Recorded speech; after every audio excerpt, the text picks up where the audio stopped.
ಸ್ನೇಹಿತರೆ ನಮಸ್ಕಾರ. ನಮ್ಮೂರಲ್ಲಿ ಒಂದು ದೇವಾಲಯ ಇದೆ. ಆ ದೇವಾಲಯ ಬೆಟ್ಟದ ಮೇಲಿದೆ. ಪ್ರತಿದಿನ ಸಾವಿರಾರು ಭಕ್ತರು ಆ ದೇವಾಲಯಕ್ಕೆ ಬಂದು ಸ್ವಾಮಿಯ ದರ್ಶನ ಪಡಿತಾರೆ. ತಮ್ಮ ಕಷ್ಟಗಳನ್ನ ಈಡೇರಿಸಿಕೊಂಡು ಬೇಕಾದಷ್ಟು ಹಣವನ್ನ ಉಂಡಿಯಲ್ಲಾಗ್ತಾರೆ. ಇಂತಹ ಉತ್ತಮ ದೇವಾಲಯದಲ್ಲಿ ಕಾರ್ಯನಿರ್ವಹಿಸ್ತಾ ಇದ್ದ ಅರ್ಚಕರಿಗೆ ಕಳೆದ ಕೆಲವು ದಿನಗಳಿಂದ ಅನಾರೋಗ್ಯದಿಂದ ಹಾಸ್ಪಿಟಲ್ ಸೇರಿದ್ದಾರೆ. ದೇವಾಲಯದ ಪೂಜೆಗೆ ತೊಂದರೆ ಆಯ್ತಲ್ಲ ಅಂತ ಹೇಳಿ ಗ್ರಾಮಸ್ಥರೆಲ್ಲ ಸಭೆ ಸೇರಿ ಒಬ್ಬ ಯುವಕನ ಅರ್ಚಕನ್ನ ನೇಮಕ ಮಾಡೋದು ಅಂತ ತೀರ್ಮಾನ ಅಂತೂ ಆಯ್ತು. ಎಲ್ಲರೂ ಕೂಡ ಒಂದು ದಿನ ನಿಗದಿಪಡಿಸಿದ್ರು. ಯುವಕರೆಲ್ಲ ಅಲ್ಲಿಗೆ ಬಂದ್ರು. ಆ ದಿನ ಒಂದು ತೀರ್ಮಾನವನ್ನು ಕೂಡ ದೊಡ್ಡವರೆಲ್ಲ ಸೇರಿ ಮಾಡಿದ್ರು. ಏನಪ್ಪಾ ಅದು ಅಂತ ಅಂದ್ರೆ, ಈ ಬೆಟ್ಟಕ್ಕೆ ಯಾರು ಬೇಗ ಹತ್ತಿ ಬರ್ತಾರೋ ಅವ್ರಿಗೆ ಈ ದೇವಾಲಯದ ಅರ್ಚಕರ ಜವಾಬ್ದಾರಿಯನ್ನ ಕೊಡೋದು ಅಂತ ಹೇಳಿ ತೀರ್ಮಾನ ಆಯಿತು. ಹಾಗೆ ನಿಗದಿತ ದಿನಾಂಕದಂದು ಎಲ್ಲರೂ ಕೂಡ ಬೆಟ್ಟ ಹತ್ತಲು ತೀರ್ಮಾನಿಸಿದ್ರು.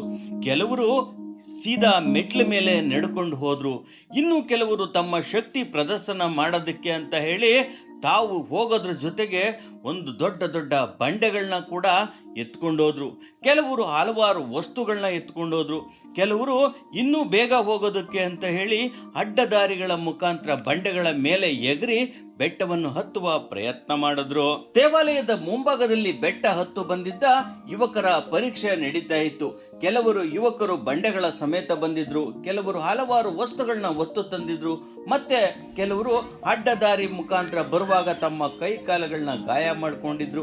ಹೀಗೆ ಎಲ್ಲರೂ ಕೂಡ ಒಂದು ಕಡೆ ಜಮಾವಣೆಗೊಂಡಿದ್ರು.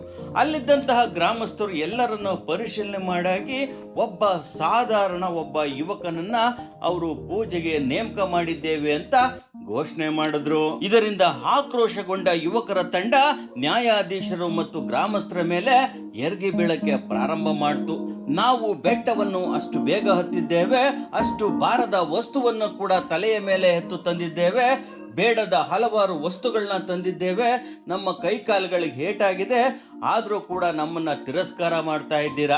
ಯಾರೋ ಮೆಟ್ಲಲ್ಲಿ ಸಾಧಾರಣವಾಗಿ ನಡ್ಕೊಂಬಂದ ಅಂತ ಹೇಳಿ ಅವನ್ನ ನೀವು ಪುರೋಹಿತನಾಗಿ ನೇಮಕ ಮಾಡ್ತಿರೋದು ಸರಿ ಇಲ್ಲ ಅಂತ ಹೇಳಿ ಆಕ್ರೋಶ ವ್ಯಕ್ತಪಡಿಸಿದ್ರು. ಇದಕ್ಕೆ ಉತ್ತರಿಸಿದ ಗ್ರಾಮಸ್ಥರು, ನೋಡಿ, ನಾವು ಹೇಳಿದ್ದು ಬೆಟ್ಟವನ್ನು ಹತ್ತಬೇಕು ಅಂತ ಹೇಳಿ, ನೀವು ಆದ್ರೆ ಬೇಡದ ವಸ್ತುಗಳನ್ನು ತಗೊಂಬಂದ್ರಿ. ಅದು ಬೇಡದ ವಿಚಾರಗಳಿಗೆ ತಲೆ ಅಂತ ಕೆಡಿಸ್ಕೋಬೇಕು. ಅದೇ ರೀತಿ ನೀವು ದಾರಿಯಲ್ಲಿ ಬರ್ದಲೆ ಅಡ್ಡದಾರಿಯಿಂದ ನೀವು ಬೆಟ್ಟವನ್ನು ಹತ್ತುವ ಪ್ರಯತ್ನ ಮಾಡಿದ್ರಿ. ಹಾಗಾಗಿ ನಿಮ್ಮ ಕೈಕಾಲುಗಳು ಗಾಯ ಆಗಿವೆ.